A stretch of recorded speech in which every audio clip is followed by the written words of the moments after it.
Bach's Prelude in F-sharp major has a number of contradictions that need to be resolved by the performer. To begin with, we have to think about tempo. A lot of evidence suggests that the piece ought to be played fairly quickly. For example, we know in studying the sources of the piece that Bach originally notated it in 12/8 and only later re-notated it in 12/16. That change in time signature from 12/8 to 12/16 implies also that the tempo needs to be increased. And at the same time, there are lots of aspects of this piece that argue against playing too quickly. It has a kind of lyricism to it, an aria-like quality that can't be hurried.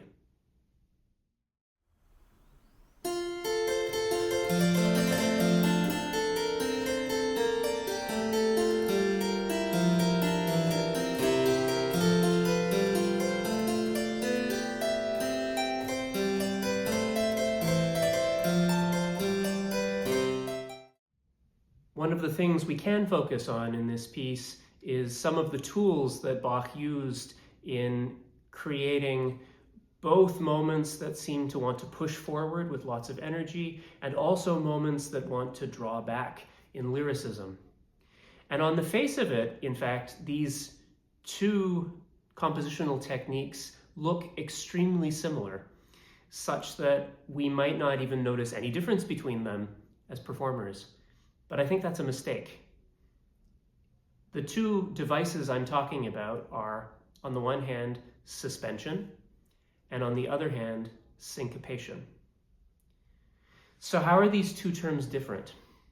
Well, it actually has a whole lot to do with harmony and counterpoint. Suspensions we've talked about in a previous video. If you recall, back then, we described a suspension as having three parts. First, there's a consonant preparation, and then a dissonant suspension, and then finally, a consonant resolution of that suspension. The key aspect that makes all of this have a really powerful impact on us as listeners is the timing of each of these three events. In a suspension, both the consonant preparation and the consonant resolution of the suspension happen on relatively weak parts of the beat. The dissonant suspension itself, however, takes place on a strong beat. And so what we hear then is a really, really strong dissonance amplified by its metrical placement, and then a weak resolution.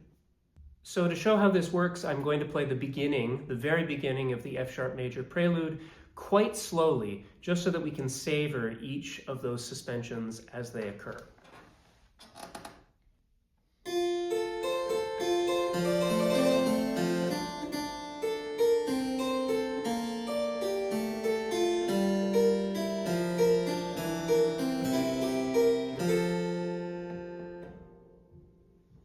So now what I'm going to do is play it one more time, and this time I'm going to repeat each of the suspended dissonant notes rather than just tying them.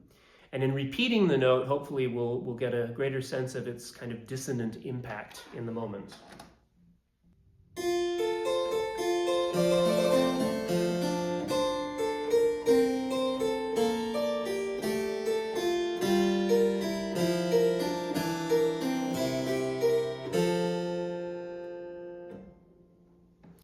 In fact, what Bach is doing there is basically ornamenting a very kind of simple chain of 7/6 suspensions.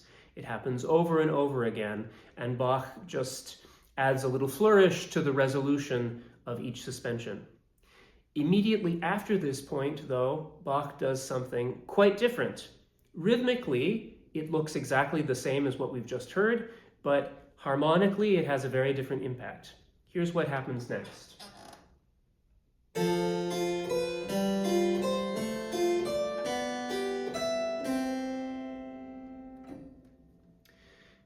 So what's happened now is that the weakest part of the beat, i.e. the third 16th note of each group of three,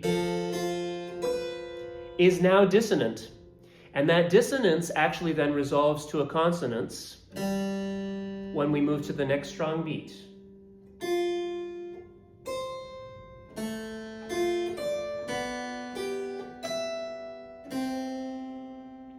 And that pattern repeats through that bar. What we normally call this is a syncopation. Bach is effectively just giving us the next most important melody note 1/16th note early. We could imagine a different version of the piece perhaps that went like this.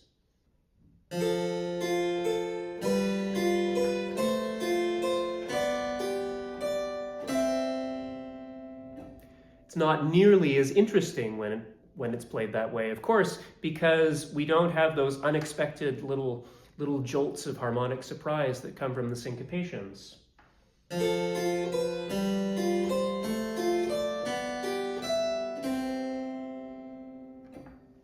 So on the one hand, the syncopations kind of add to the excitement of the music by giving us these little jolts of color.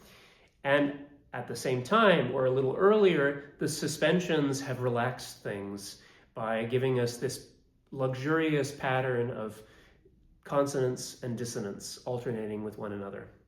So here's how that whole passage sounds.